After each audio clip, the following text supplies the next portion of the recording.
I think that this conflict is essentially different for both Armenians and Azerbaijan, and there are multiple reasons for that.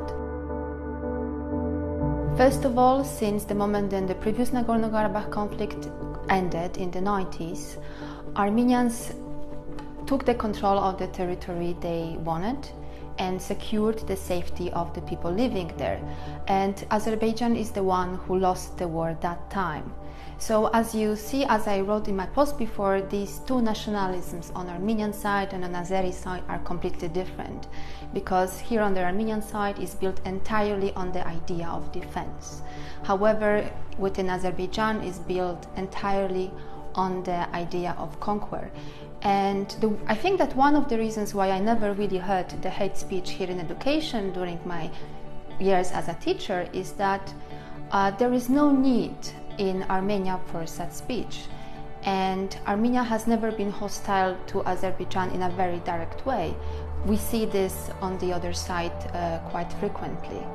Another difference here is that Azerbaijan currently has very strong allies.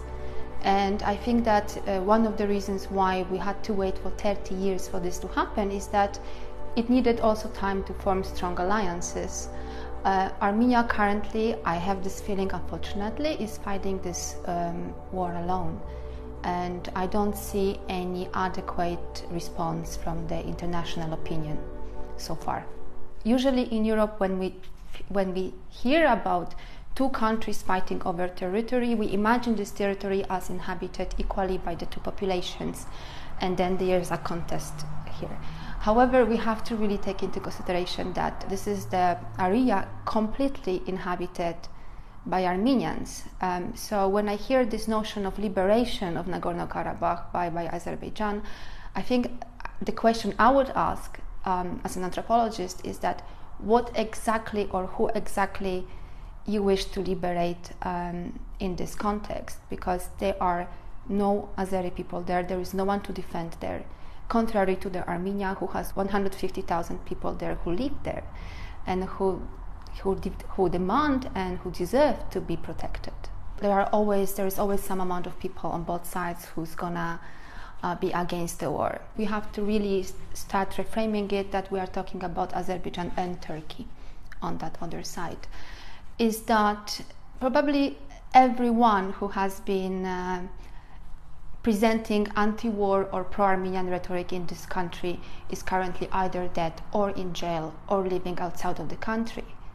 So we don't really hear many of these voices there simply because it's completely unsafe to vocal this kind of opinions there. And you know, if we compare the freedom of press index in Armenia and in Azerbaijan, it's obviously completely different. This country does not have free press any longer. And I think that international opinion must also fully acknowledge that. I'm very far from framing this narrative as the Christianity and Islam opposition, because I believe that there is nothing in Christianity itself and Islam itself that would make this mutually exclusive. It's about how the Islam or Christianity is used on the foundation of the nationalist narrative. And I think that I saw sometimes on social media how many people frame it as the clash of civilizations understood as the Christianity versus Islam. And I understand why this rhetoric is convenient sometimes. However, it is in a way the clash of civilization, but not between Christianity and Islam, but between two different visions of the world and two different visions of politics. Having Azerbaijan and Turkey as and I have to say it out loud, fascist states who are trying to use Islam as a tool and who are trying to basically crave the rest of the world accordingly to own image. And I think that we have to seriously worry about it. And I worry about this as a European, and I worry about this as a basically citizen of any countries. And I think this is something that everyone should be concerned with. We have seen before Hagia Sophia being changed to a mosque. We have seen academics, almost 6,000 academics being fired in Turkey, and 700 from 2016 for the coup in 2016 being in jail. we see the recent tension between Turkey and Greece. So I think this is something that everyone should be concerned, now taking into account that the Greece is the part of European Union, and this is something that we should all be worried about. The Aliyev's family for 30 years sustained the power mainly, not only, but also thanks to the anti-Armenian rhetoric that has been basically pumped in the society for 30 years. So they raised the entire generation of Azerbaijani people who do not know war, who's been born after the war, and the only thing that they know about that war is what they have been told by the Azerbaijani government. So this narrative that has been so strongly imposed in Azerbaijan is now striking back, because this generation of Azeri people actually demands war now.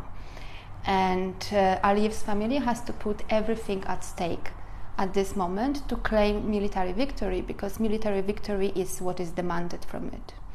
First, the safety has to be secured, and the safety of the Armenian people and people in Nagorno-Karabakh has been proven not to be the priority of the international community for the past more than 100 years. Because unfortunately, international community does fail Armenia because of the geopolitical insignificance of Armenia at this point.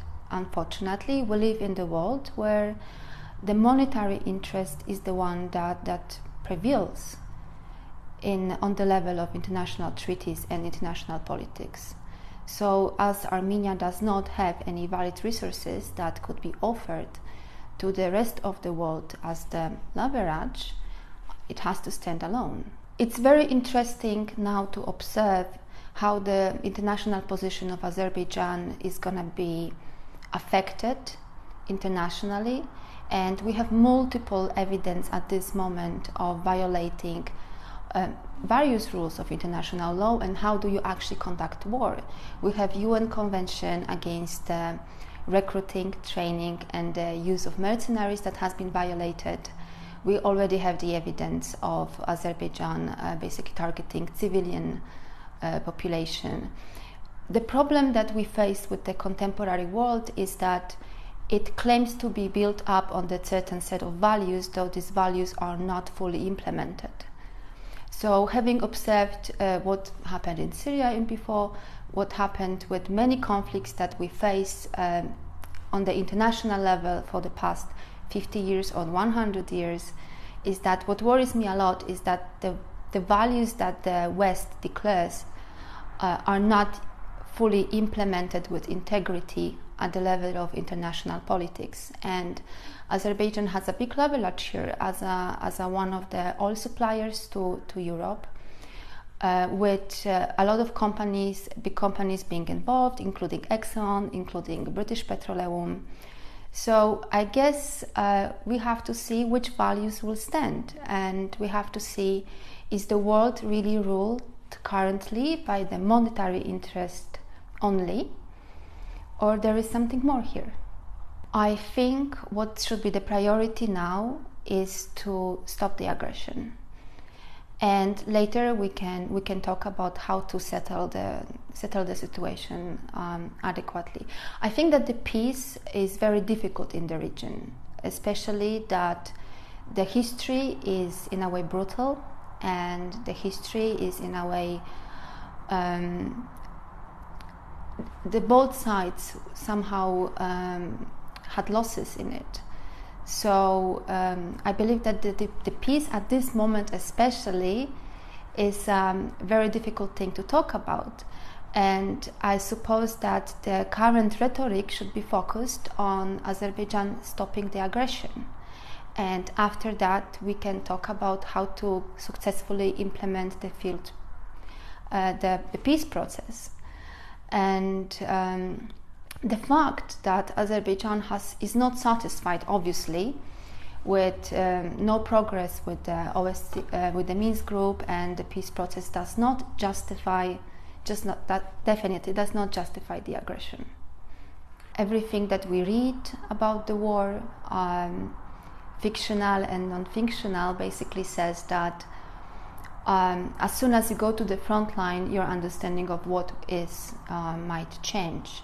And I think we have a tendency in many countries to romanticize war, not really thinking about the fact that I believe that the experience of the war from a regular soldier, and I don't want to claim their experiences, but this is just how I imagine it, is that the war is dirty and the war is full of suffering on both sides that we should be, to some extent, be empathetic towards.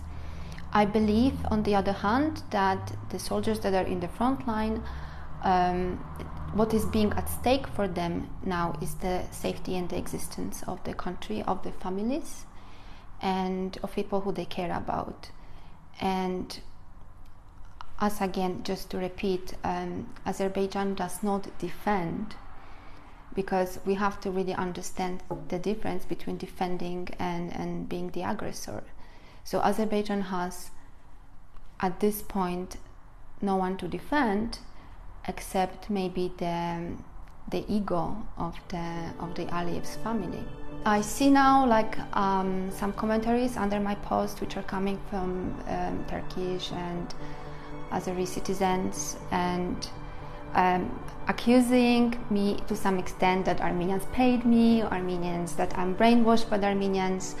And I would like to also address that to some extent, because I've been living in this country for many years, and as a researcher specialized in Armenian issues, I am critical towards the Armenian culture to a big extent, and I am critical towards certain aspects of Armenian government as well.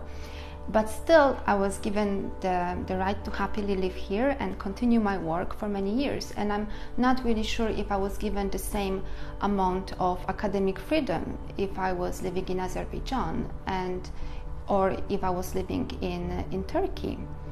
So I think we can come back to being this cold-hearted academic discussion and academic analysis as soon as the aggression is being stopped, then we can talk.